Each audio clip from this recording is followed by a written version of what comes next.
No, in fact, to be frank, we paid 60% of the total effort, and it was through, like the US, loans, guarantee, grants, and we provided real money, to be clear.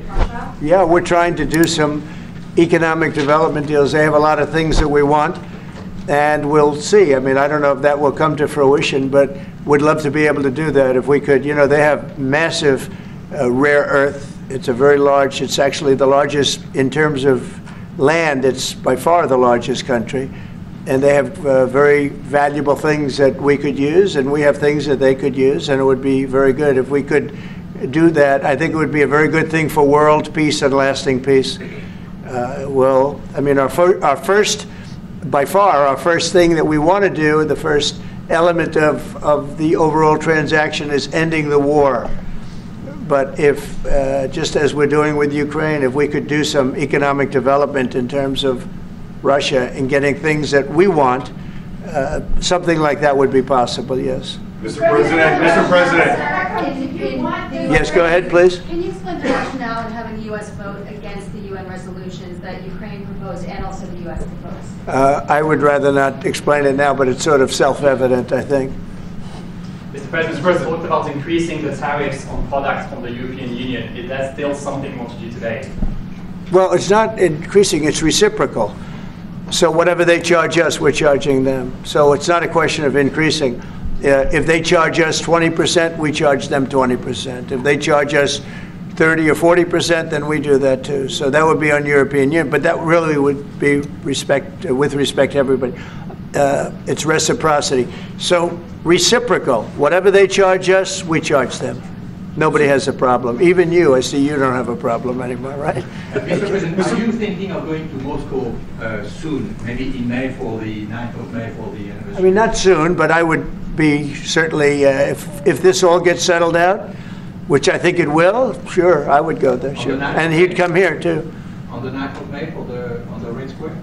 I don't know the 9th of May, no, I don't. I think that's pretty soon. But no, at the appropriate time, I would go to Moscow.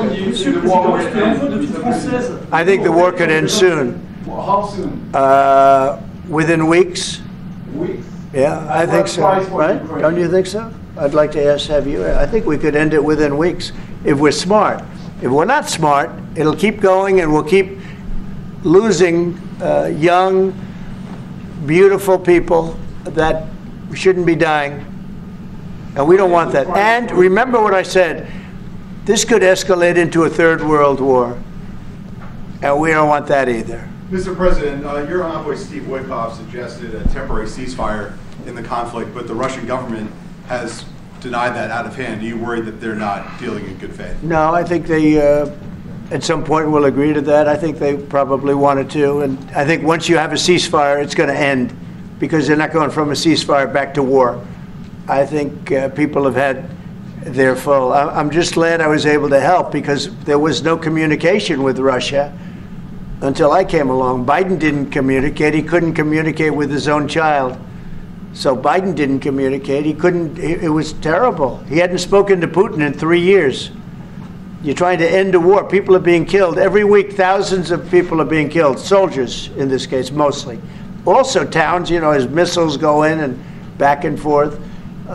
No, it's a shame. This should have never happened. This is a very sad, this is going to go down in the history books. This is a very sad moment, because that should have been stopped. That should have never started. And if it did start, it should have stopped the first week, not 3 years later. Okay? Je vais répondre, if you allow me, because I had juste, je pense que plusieurs questions de vous et de votre collègue qui ont été posées en français, qui rejoignent les questions. By the way, that is the most beautiful language. I have no idea what he's saying, but that is the most elegant, beautiful language. Go ahead, please. This is a question that was asked by several.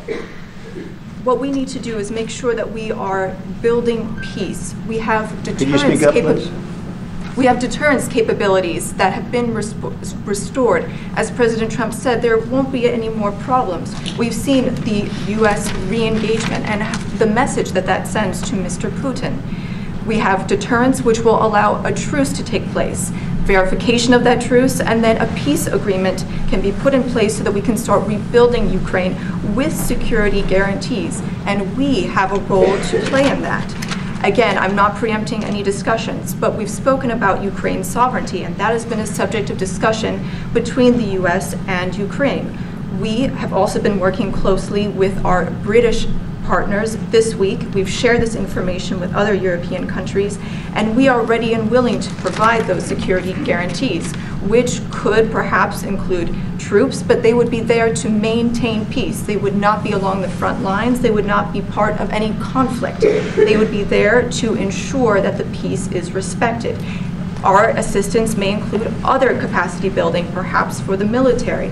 We see U.S. credibility here. We each have our role to play, but it will be done in a united fashion. Mr. President, do you think that Ukraine should give up a part of its territory?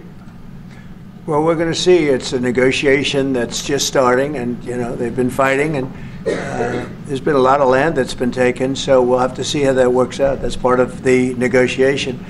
I will say there was great unity in that room today. We were via Skype or whatever, but it was great, tremendous unity today in that room with the other countries. I was very impressed by it. Territory is back. Can they take it back? What they lost in the past years?